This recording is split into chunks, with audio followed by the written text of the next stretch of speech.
रामकृष्ण हरी मंडळी, येत्या 6 जुलैला आषाढी एकादशी आहे। या दिवशी जर आपण काही उपाय केले, काही सेवा केल्या तर त्या खूप खूप प्रभावी ठरतात। पण या दिवशी जर आपल्याकडून काही चुका झाल्या तर त्याचे दुष्परिणाम देखील आपल्याला भोगावे लागतात। भरपूर वेळा आपल्याला काही गोष्टी या माहीत नसतात आणि आपल्याकडून या चुका होऊन जातात।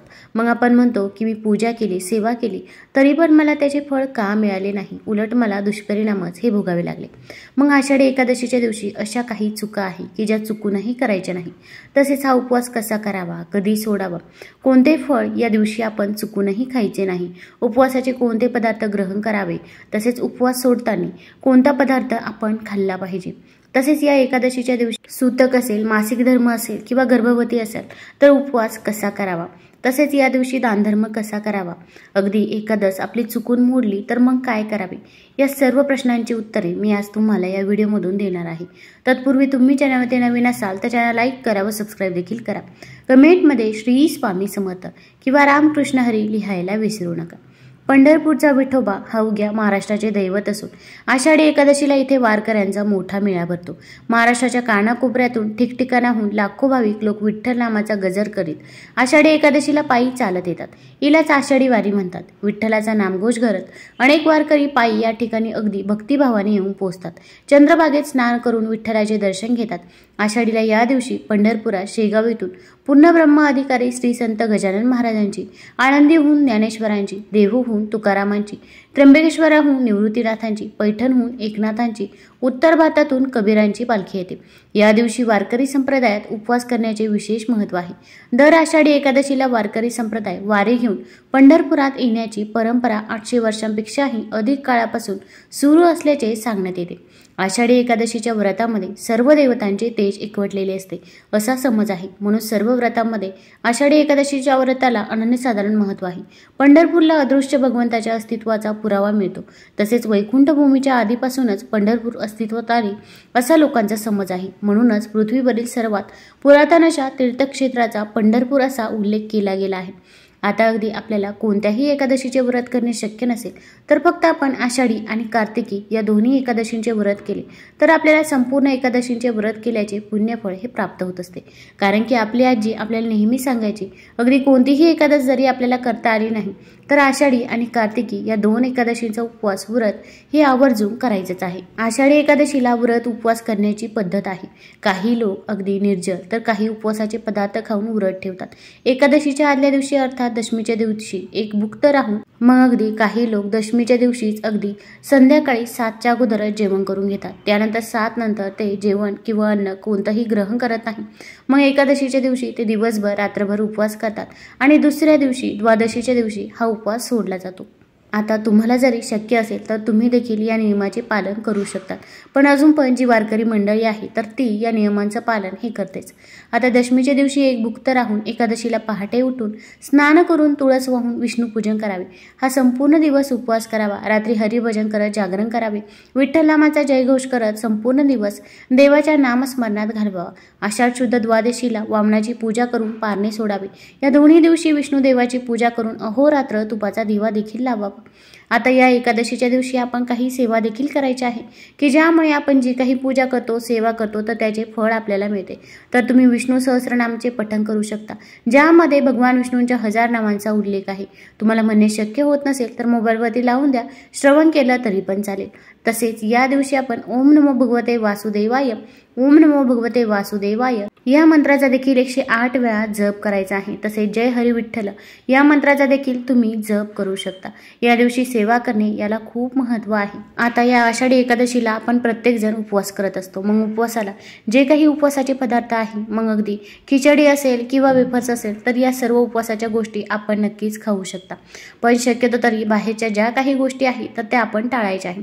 मग अगदी बाहेरची हॉटेलमधील खिचडी असेल किंवा बाहेरचे वेफर्स असतील तर त्या गोष्टी आपण टाळाव्या। कारण की बाहेर कोणते पदार्थ समाविष्ट केले जातात किंवा कोणतं तेल वापरलं जातं हेही आपल्याला माहीत नसतं। त्यामुळे शक्यतो तरी या दिवशी आपण आपल्या घरातच जेवण करावं की ज्यामुळे आपला उपवास व्रत हे मोडणार नाही। आता या एकादशीच्या दिवशी आपल्याला काळ्या रंगाचे वस्त्र चुकूनही परिधान करायचे नाही, कारण की काळा रंग हा शुभ कार्यामध्ये वापरला जात नाही. आपण सफेद रंगाचे किंवा अगदी लाल रंगाचे, हिरव्या रंगाचे, निळ्या रंगाचे, नारंगी रंगाचे वस्त्र परिधान करू शकता. फक्त काळा रंग हा वर्ज्य करायचा आहे. आता तुम्ही म्हणशाल की आपला विठू तर सावळाच आहे ना, पण जेव्हा आपण शुभ कार्य करत असतो तर तेव्हा काळा रंग वर्ज्य करतो. त्याचप्रमाणे या दिवशी देखील आपण काळ्या रंगाचे वस्त्र परिधान करायचे नाही किंवा आपण पूजा सेवा करत असतो तर तेव्हा जे काही खाली आसन घेत असतो तर ते देखील काळ्या रंगाचं नसावं, याची आपण काळजी घ्यायची आहे. या एकादशीच्या दिवशी कोणत्याही झाडाचं पान तोडलं जात नाही, अगदी फुले देखील तोडली जात नाही. तुम्हाला पूजेसाठी फुले पाहिजे असतील तर ती फुले देखील तुम्ही अगोदरच्याच दिवशी तोडून ठेवावी. विशेषतः तुळशीचं पान या दिवशी तोडायचं नाही किंवा तुळशीला कोणत्याही प्रकारे आपल्याकडून इजा होईल असे आपण चुकूनही करायचं नाही. या दिवशी अगदी तुम्ही खाली पडलेलं तुळशीपत्र देखील भगवान विष्णूंना अर्पण करू शकता, कारण की भगवान विष्णू हे तुळशीपत्राशिवाय नैवेद्य ग्रहण करत नाही. मग खाली पडलेलं तुळशीपत्र हे कधीही शिळं होत नाही. ते तुम्ही स्वच्छ धुवून घ्या, गंगाजल घ्या, गंगाजलाने स्वच्छ धुवा, स्वच्छ पुसून घ्या आणि ते तुम्ही भगवान विष्णूंना अर्पण करा. ते नैवेद्य नक्कीच ग्रहण करतील. पण या दिवशी आपण तुळशीपत्र तोडायचं नाही. अगदी तुम्हाला पूजेसाठी तुळशीपत्र लागत असतील तर तुम्ही अगोदरच्या दिवशीच तोडून ठेवले तरी पण चालेल, पण या दिवशी आपण तुळशीपत्र तोडायचे नाही. तसेच कोणत्याही झाड तोडायचे नाही किंवा अगदी कोणत्याही झाडाची पाने देखील तोडायचे नाही. अगदी पहिल्या काळामध्ये शेतकरी या दिवशी शेतामध्ये देखील जात नव्हता की जेणेकरून आपल्याकडून कोणत्याही जीवजंतूला त्रास होता कामा नये. तेव्हा एवढे कडक नियमांचे पालन केले जात होते. पण आता आपण हे नियम पाळत नाही, पण आपल्याकडून जेवढे शक्य होईल तेवढे नियम आपण या आषाढी एकादशीच्या दिवशी आवर्जून पाळायचेच आहे. आता या आषाढी एकादशीच्या दिवशी आपण घरामध्ये वादविवाद, भांडण हे होऊ द्यायचे नाही. अगदी सासू सुना असतील किंवा जावा असतील किंवा मुलांमध्ये देखील भांडण तंटे होऊ द्यायचे नाही.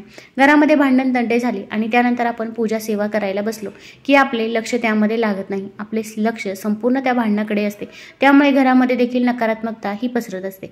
तसेच आपल्या इथे आसपास असे काही व्यक्ती असतात की ते दुष्कृत्य करतात किंवा इतरांबद्दल नेहमी वाईट बोलत असतात, पण ते व्यक्ती आपल्यासोबत चांगले राहतात, चांगले बोलतात, म्हणून आपण त्या व्यक्तींच्या संगतीत राहत असतो. पण या दिवशी अशा व्यक्तींच्या आपण संगतीत देखील राहायचं नाही किंवा अगदी त्यांच्या इथे जेवण देखील करायचं नाही. आपण जर असे केले तर आपण देखील पापाचे भागीदार होत असतो. त्यामुळे आपण या गोष्टीची काळजी घ्यायची आहे. उलट आपल्याकडून जेवढी सेवा करता येईल तेवढी सेवा करायची आहे. दानधर्म आपण या दिवशी आवर्जून करावा. अगदी आपल्या दाराजवळ कोणी काही मागण्यासाठी आले तर त्या व्यक्तीला देखील आपण तसंच जाऊ द्यायचं नाही. तुम्ही अन्नदान करू शकता किंवा एखादा ग्लास भरून पाणी दिलं तरी पण चालेल, पण ती व्यक्ती तशीच जाता कामा नये.